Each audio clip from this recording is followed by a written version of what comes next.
নমস্কার, আমার চ্যানেলে তোমাদের অনেক অনেক স্বাগত। আজকে আমরা বানাবো চিকেন দো পেঁয়াজা। তার জন্য চিকেনের মধ্যে নিয়ে নিয়েছি অল্প পরিমাণে লবণ, হলুদ গুঁড়ো আর সর্ষের তেল। এবার এটাকে ভালো করে মাখিয়ে নিয়ে ম্যারিনেট হওয়ার জন্য রেখে দেবো ওই হাফ ঘন্টা মতন। এবার দু রকমের পেঁয়াজ কেটে নিয়েছি, একটা চৌকো টাইপের, একটা লম্বা টাইপের।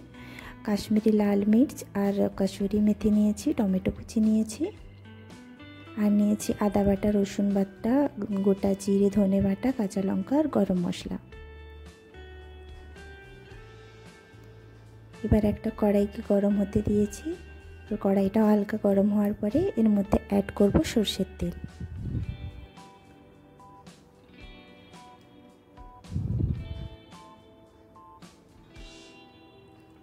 তেলটা হালকা গরম হয়ে আসলে আমরা যে চৌকো করে কেটে রেখেছি পেঁয়াজগুলো, ওইগুলো কিন্তু এটার মধ্যে অ্যাড করে নেব।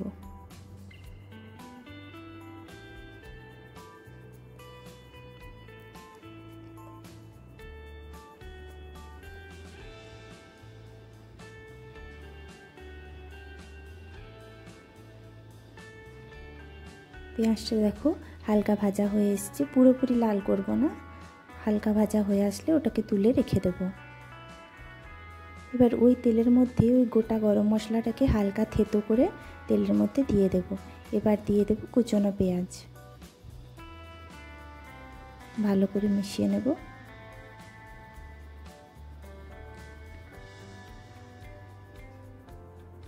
অল্প পরিমাণে লবণ দিয়ে দিলাম, স্বাদ মতো তোমরা লবণ দিয়ে দেবে। দেখো পেঁয়াজটা হালকা ভাজা হয়ে এসছে। এরপর এটার মধ্যে অ্যাড করব আদা বাটা, রসুন বাটা, গোটা জিরে, গোটা ধনে যে বেটে রেখেছিলাম ওই পেস্টটা অ্যাড করে দিলাম।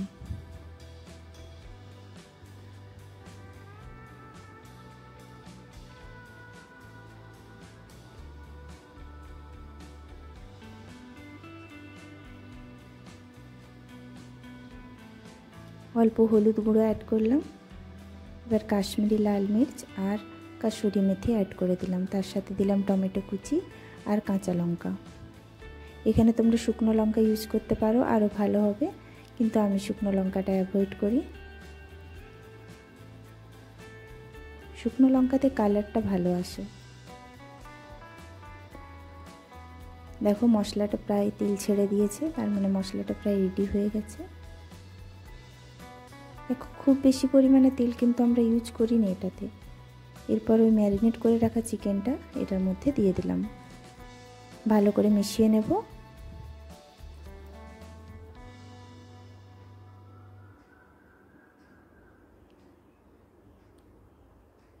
এবার ঢাকা দিয়ে কিছুক্ষণের জন্য রেখে দেব। গ্যাসের ফ্লেমটা সেই সময় লো করে দেবে। দেখো ঢাকাটা খোলার পরে আমাদের মশলাটা দেখো কীরকম আস্তে আস্তে হয়ে আসছে। দেখো তেল ছেড়ে এসছে মশলাটা, মাংসগুলো কষা হয়ে গেছে। এর মধ্যে অ্যাড করে দিলাম ওই প্রথমে ভেজে রাখা বড় বড় পেঁয়াজগুলো। এটা কিন্তু ড্রাই হয়ে গেল। এবার তোমরা যদি এটাকে আর একটু গ্রেভি চাও তাহলে অল্প জল অ্যাড করবে।